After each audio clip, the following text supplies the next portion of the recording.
Cuando hablamos de crisis en los Estados Unidos, no nos referimos a un fenómeno repentino ni a una tormenta inesperada que ha sacudido a una economía sana. Hablamos de un proceso continuo, acumulativo, profundamente estructural que ha sido alimentado durante décadas y que en los últimos años ha alcanzado un nivel crítico. Y para ser muy claro desde el principio, no estoy diciendo que Donald Trump haya inventado esta crisis.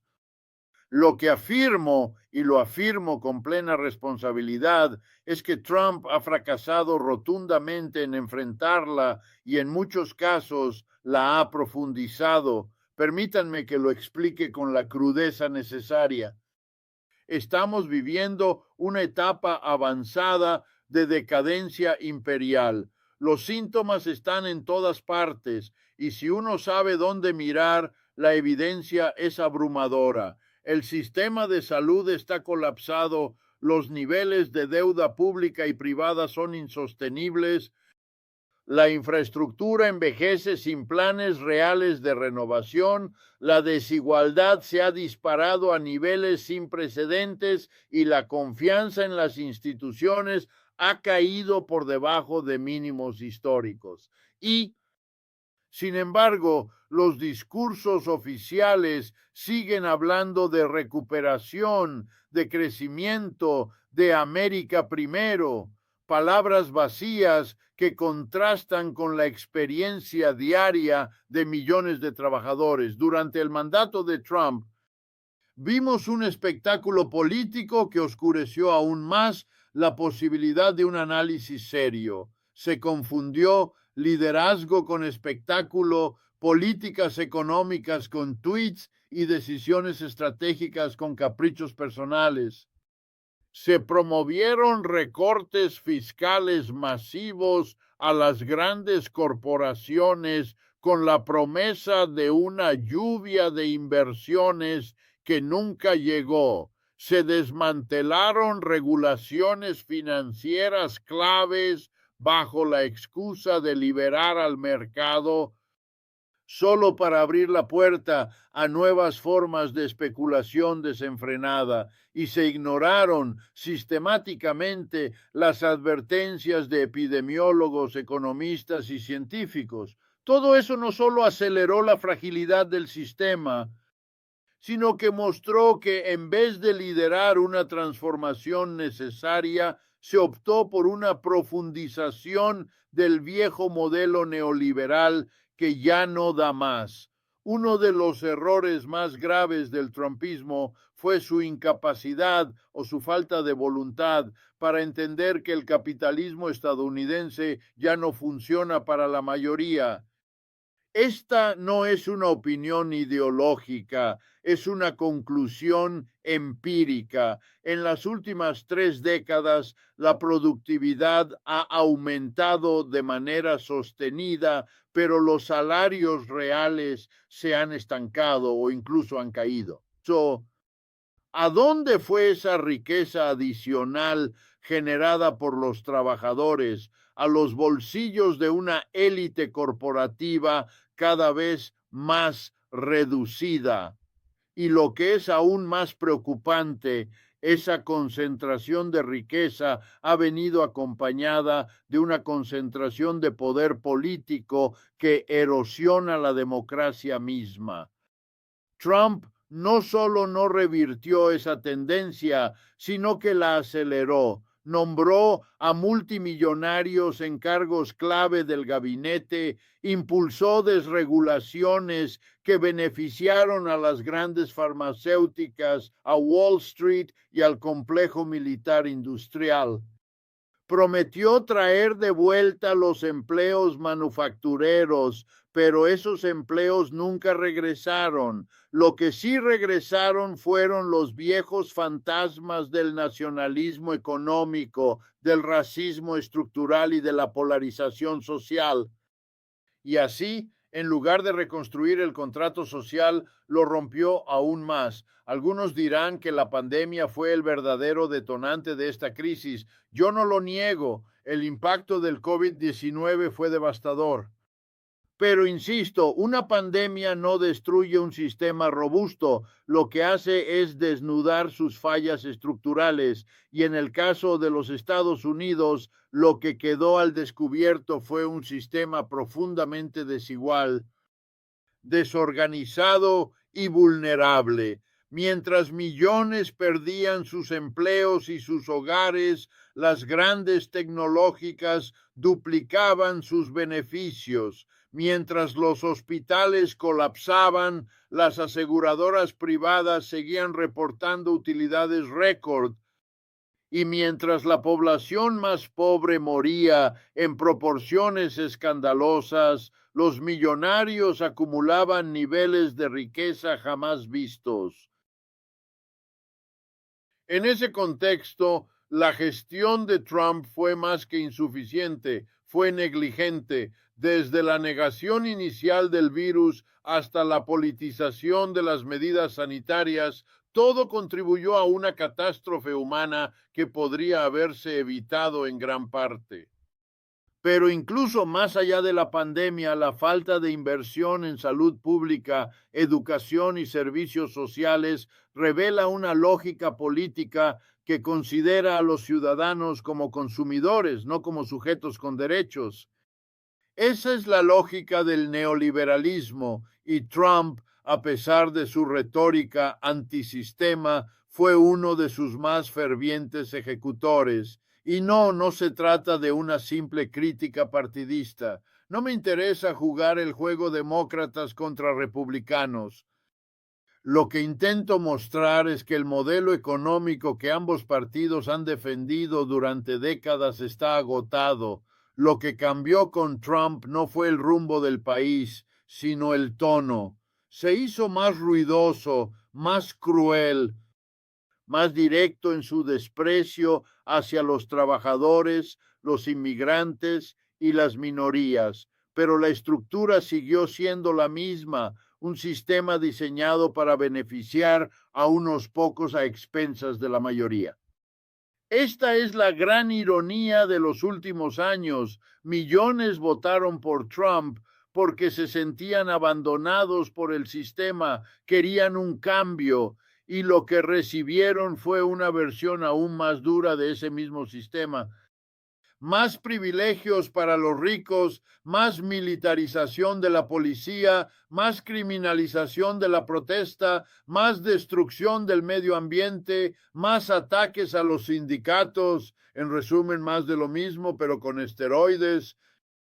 Los efectos de este fracaso no son solo económicos, son sociales, culturales, incluso psicológicos. El país se ha fragmentado, la desconfianza se ha vuelto norma, las teorías conspirativas llenan el vacío dejado por la falta de un relato coherente sobre lo que está ocurriendo.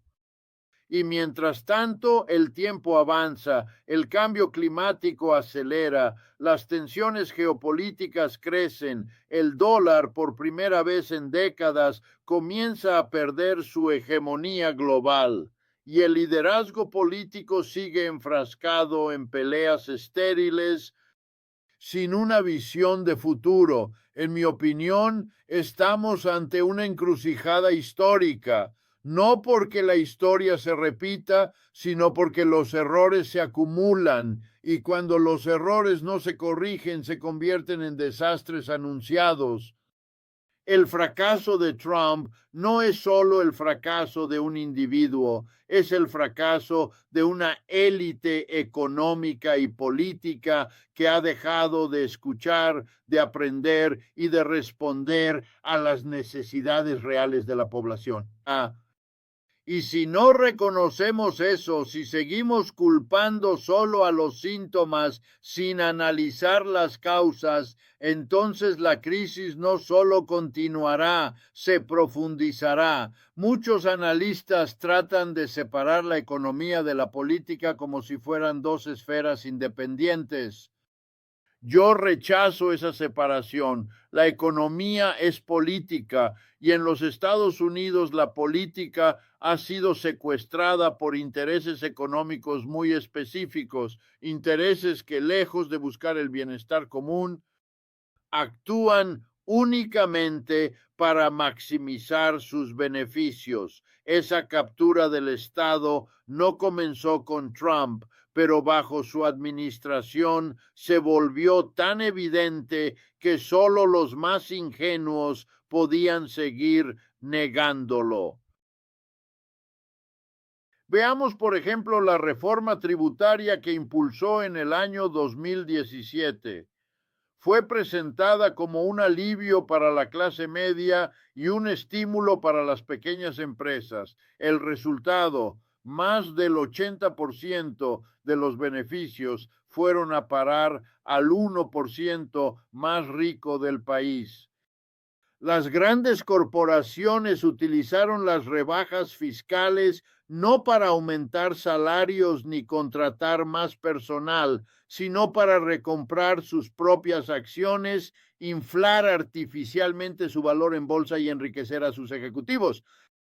Esa es la verdad cruda. Y sin embargo, en los noticieros nos vendieron la historia de una economía en auge, pero el verdadero auge lo vivieron los que ya eran ricos. Para el resto de la población, la precariedad se convirtió en norma. 2 de cada 3 familias no podían hacer frente a una emergencia de $500 sin endeudarse. Millones dependían de 2 o 3 empleos mal pagados para sobrevivir. Y mientras eso ocurría, se hablaba de pleno empleo y crecimiento sostenido. ¿Cómo se mide una economía saludable? ¿Por el número de multimillonarios o por el bienestar de la mayoría? Esa es una pregunta que rara vez se hace en los debates públicos. La pandemia reveló esta dicotomía con una claridad dolorosa.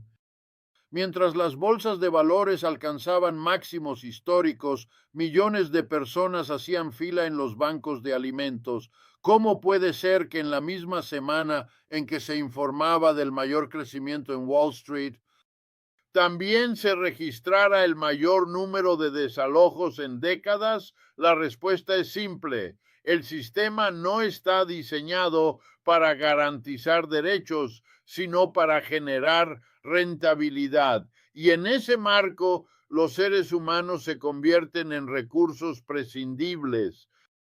Durante la administración de Trump, este enfoque se intensificó. Se promovió una política laboral regresiva, se atacaron los derechos sindicales, se desmantelaron protecciones ambientales y se desfinanciaron servicios públicos esenciales. Todo en nombre de la competitividad y el crecimiento. Pero ¿crecimiento para quién? ¿Competitividad respecto a qué? Si el crecimiento económico se basa en la destrucción del planeta y en la explotación laboral, entonces no es crecimiento, es suicidio social. Uno de los sectores más afectados fue el educativo. Mientras las escuelas públicas enfrentaban recortes presupuestarios, se incentivaban los esquemas de educación privada y las llamadas charter schools, muchas de las cuales operaban con fines de lucro. El mensaje era claro: si quieres una buena educación, págala tú mismo. Pero ¿qué pasa con quienes no pueden pagar? ¿Qué pasa con las comunidades históricamente excluidas? Se perpetúa la desigualdad, se profundiza la segmentación social y se alimenta una bomba de tiempo que tarde o temprano explota. Y es aquí donde quiero detenerme un momento, porque no basta con criticar lo que hizo Trump. Tenemos que entender por qué tanta gente lo apoyó. Y la respuesta no es solo ignorancia o manipulación mediática, es desesperación, es sentir que el sistema ya no te representa, que nadie te escucha, que trabajas cada día y aún así no puedes pagar la renta, la salud o la educación de tus hijos. En ese contexto, un discurso que promete romperlo todo puede sonar atractivo, incluso si el que lo pronuncia es parte del mismo 1% que se beneficia de que nada cambie. Trump supo capitalizar ese malestar, pero no lo resolvió, lo utilizó, lo canalizó hacia enemigos inventados, los inmigrantes, los periodistas, los científicos, los votantes de ciudades, nunca hacia los verdaderos responsables. Los grandes fondos financieros, los monopolios tecnológicos, las industrias extractivas. De ese modo, convirtió el enojo legítimo de millones en odio útil para su proyecto personal. Y eso no es liderazgo, eso es manipulación emocional con fines de lucro. En economía solemos hablar de ciclos, pero lo que vivimos ahora no es un simple bajón cíclico, es un cambio estructural. La era del capitalismo estadounidense de posguerra, con sus promesas de movilidad social, estabilidad laboral y una clase media robusta, ha llegado a su fin. Lo que ha venido en su lugar es un modelo de especulación permanente, de endeudamiento masivo, de consumo sin producción y de individualismo extremo. Y Trump, en vez de revertir esa tendencia, la representó de forma caricaturesca. Su imagen de empresario exitoso fue una construcción mediática, no una realidad. Sus negocios, plagados de bancarrotas, evasión fiscal y prácticas dudosas, eran una advertencia que muchos decidieron ignorar. ¿Por qué? Porque el mito del emprendedor hecho a sí mismo es demasiado seductor, porque preferimos héroes simples a análisis complejos. Pero la historia no perdona la ingenuidad y los costos de esa ceguera los estamos pagando ahora. La deuda pública alcanzó niveles que hace una década habrían parecido impensables. La Reserva Federal se convirtió en el salvavidas permanente de los mercados, inyectando billones de dólares sin condiciones reales para reformar el sistema. Y mientras tanto se nos decía que no había dinero para aumentar el salario mínimo, para asegurar el acceso universal a la salud o para enfrentar el cambio climático.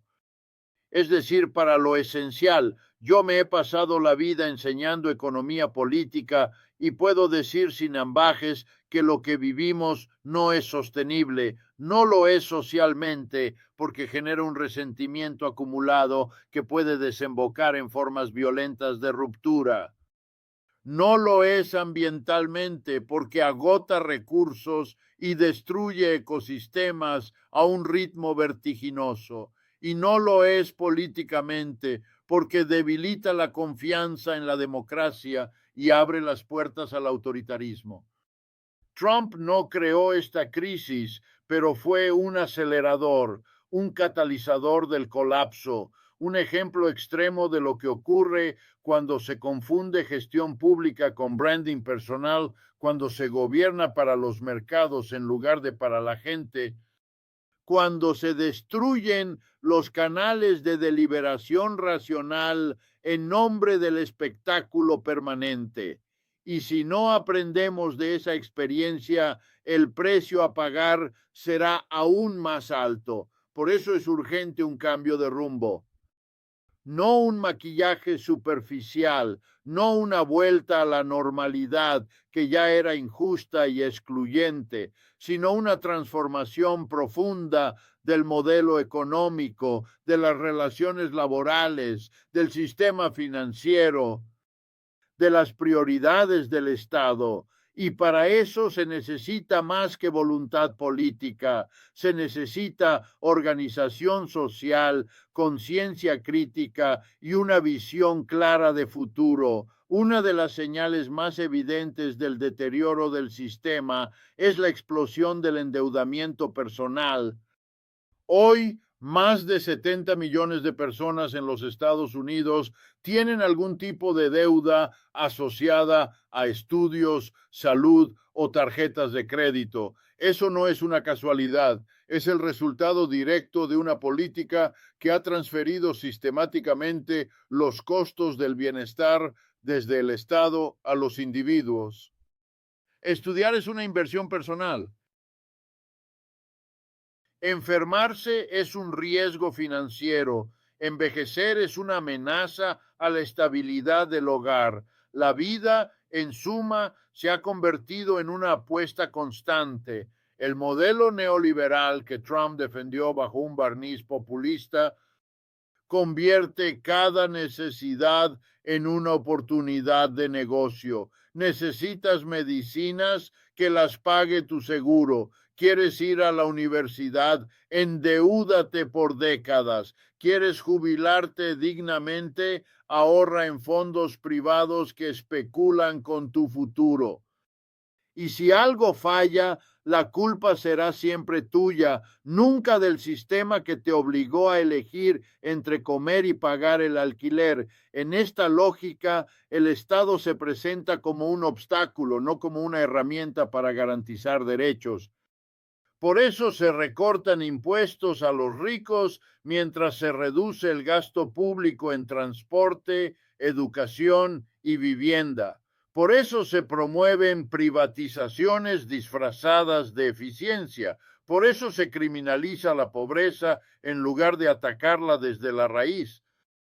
Trump no inventó esta lógica, pero la llevó al extremo. Su desprecio por las políticas públicas no era un descuido, era una convicción ideológica. Pongamos un ejemplo concreto, el sistema de salud. En plena pandemia, Trump intentó eliminar lo poco que quedaba del ya debilitado Obamacare, sin ofrecer una alternativa real. Su administración buscó desfinanciar el Medicaid, bloquear fondos federales a clínicas comunitarias y promover seguros baratos pero ineficaces. Todo esto mientras afirmaba que el sistema era el mejor del mundo. La verdad es que decenas de millones de personas seguían sin cobertura médica adecuada y muchas otras evitaban ir al médico por miedo a las facturas. Ese es el modelo que queremos exportar al mundo y no hablemos solo de salud. Pensemos en la vivienda. Durante años, los alquileres han subido mucho más rápido que los ingresos. Las grandes corporaciones inmobiliarias han comprado barrios enteros, expulsando a familias trabajadoras para convertir sus casas en activos especulativos. La administración de Trump no solo no reguló esta tendencia, sino que desmanteló las pocas protecciones que existían contra los desalojos. El resultado fue una ola de desplazamiento silencioso, un fenómeno de gentrificación agresiva que transformó ciudades enteras en parques temáticos para los ricos. Mientras tanto, el desempleo estructural se camuflaba con cifras artificiales, porque decir que alguien tiene un empleo no significa que tenga un ingreso digno. Millones de personas sobreviven con trabajos de medio tiempo, contratos temporales o plataformas digitales que no ofrecen seguridad ni estabilidad. La llamada gig economy, tan celebrada por algunos analistas, es en realidad una forma de precarización masiva disfrazada de flexibilidad. Y Trump fue uno de sus grandes promotores, exaltando al emprendedor que reparte comida a domicilio como ejemplo del espíritu americano. Pero detrás de ese relato hay trabajadores sin seguro, sin vacaciones, sin jubilación y sin voz. Lo más preocupante de todo esto no es que haya ocurrido, sino que se haya normalizado, que se haya convertido en parte del paisaje, que nos hayamos acostumbrado a que una familia tenga que elegir entre calefacción o comida, a que una madre trabaje 3 turnos para pagar la guardería, a que un joven recién graduado deba retrasar sus proyectos de vida por una deuda estudiantil impagable. Ese acostumbramiento es el síntoma más grave de la crisis, la resignación colectiva ante lo inaceptable. Y aquí es donde la responsabilidad de los líderes se vuelve crucial, porque cuando un presidente se burla de los pobres, niega el racismo estructural, insulta a las mujeres, desacredita a los científicos y alimenta teorías conspirativas, lo que hace no es solo degradar el discurso público, lo que hace es habilitar, legitimar y reforzar la violencia simbólica y material que sustenta el sistema. El mandato de Trump no fue solo una catástrofe económica, fue una regresión cultural, una renuncia explícita al ideal democrático. Algunos de sus defensores argumentan que su administración redujo el desempleo y aumentó el PIB. Pero eso, como siempre digo, no es suficiente para evaluar una economía. Si el PIB crece a costa de destruir el medio ambiente, explotar a los trabajadores y enriquecer solo al 1%, entonces ese crecimiento es tóxico. Es como medir la salud de un cuerpo solo por su peso, sin importar si está lleno de tumores. Otro punto fundamental que quiero destacar es el del militarismo económico. Trump incrementó el gasto en defensa hasta niveles históricos, beneficiando a contratistas como Lockheed Martin y Raytheon, mientras recortaba fondos a programas sociales. Se desplegaron tropas en ciudades como Portland o Washington para reprimir protestas sociales, se utilizaron drones en operaciones extraterritoriales sin control del Congreso y se fomentó una retórica belicista que colocaba a los enemigos externos como la causa de todos los males internos, pero no hay enemigo más peligroso que la desigualdad sin control, y eso Trump nunca lo entendió. O peor aún, sí lo entendía, pero no le importaba. Su política exterior tampoco estuvo al margen de esta lógica. Retirarse de acuerdos internacionales, romper tratados de cooperación y sembrar desconfianza entre aliados estratégicos puede tener un costo económico enorme.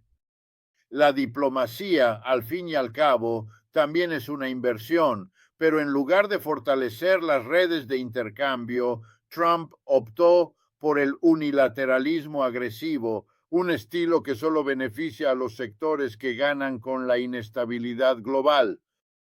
Especuladores, vendedores de armas, petroleras. Mientras todo esto ocurría, los grandes medios de comunicación contribuían al ruido constante con coberturas sensacionalistas que ocultaban lo esencial, lo que el sistema ya no funciona, que millones de personas trabajan más que nunca y sin embargo viven peor, que el país más rico del planeta tiene niveles de pobreza infantil que avergonzarían a cualquier nación en desarrollo, que cada vez más gente cae en la desesperanza, el aislamiento, la adicción, la violencia doméstica y el suicidio. Todo esto también es parte de la economía, no se puede separar y sin embargo seguimos atrapados en el ciclo del espectáculo. Las redes sociales, en lugar de convertirse en herramientas de organización, se han convertido en espacios de distracción y polarización. La política ha sido reducida a memes y eslóganes. y los verdaderos debates sobre el modelo económico han sido desplazados por discusiones superficiales que solo benefician al statu quo. Trump, con su dominio del lenguaje digital y su instinto para el escándalo, fue un maestro en ese arte, pero lo que dejó atrás no es un país más fuerte, sino más dividido, más desigual, más herido. En este punto del análisis, vale la pena detenernos a mirar un fenómeno que ha pasado relativamente desapercibido, pero que tiene implicaciones profundas: la erosión del poder sindical. Durante el mandato de Trump, no solo se omitió cualquier política para fortalecer a los trabajadores organizados, sino que se alentó de forma explícita o velada a las empresas a resistir los esfuerzos de sindicalización. Amazon, Starbucks, Walmart, todas ellas protagonizaron luchas sindicales emblemáticas, y en cada una la respuesta patronal fue hostil, agresiva y en muchos casos ilegítima. ¿Dónde estaba el gobierno federal? Ausente, o peor, del lado de los empleadores. Los sindicatos no son un obstáculo al crecimiento, son históricamente la única defensa efectiva de los trabajadores frente al capital. La caída de la afiliación sindical en los últimos 40 años no es una casualidad, ni el resultado de un supuesto cambio cultural. Es el producto de una ofensiva sistemática de las élites económicas para debilitar toda forma de resistencia colectiva. Y bajo Trump, esa ofensiva tuvo vía libre.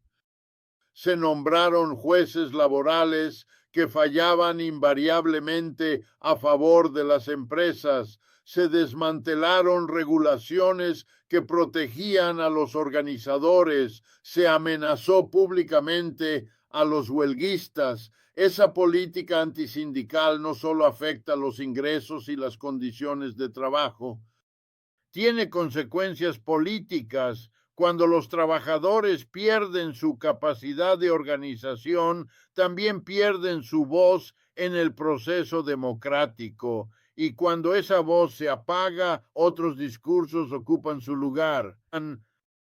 El racismo, el nacionalismo extremo, la misoginia, el autoritarismo. Esa es la secuencia que hemos visto repetirse una y otra vez a lo largo de la historia. Y Trump, lejos de romperla, la alimentó. Pensemos en el caso de los campesinos y trabajadores rurales.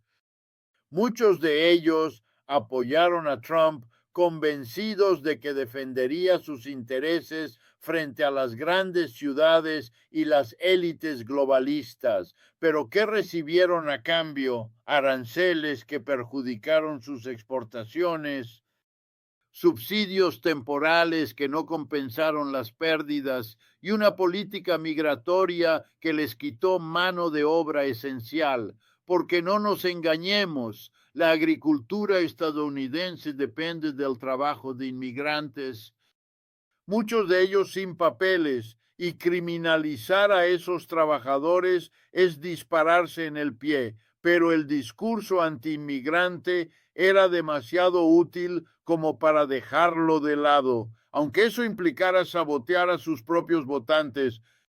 Y hablando de inmigración, la narrativa de construir un muro fue quizás una de las grandes operaciones simbólicas del trumpismo. Se invirtieron miles de millones de dólares en una infraestructura inútil, más pensada para alimentar el miedo que para resolver un problema real. Porque el problema no son los migrantes, el problema es la política exterior que empobrece a sus países de origen, las empresas que se benefician de su vulnerabilidad y un sistema legal que los mantiene en la sombra. Pero en lugar de discutir eso, preferimos construir muros, muros físicos, muros legales, muros mentales. La economía del miedo ha sido una constante en el discurso de Trump.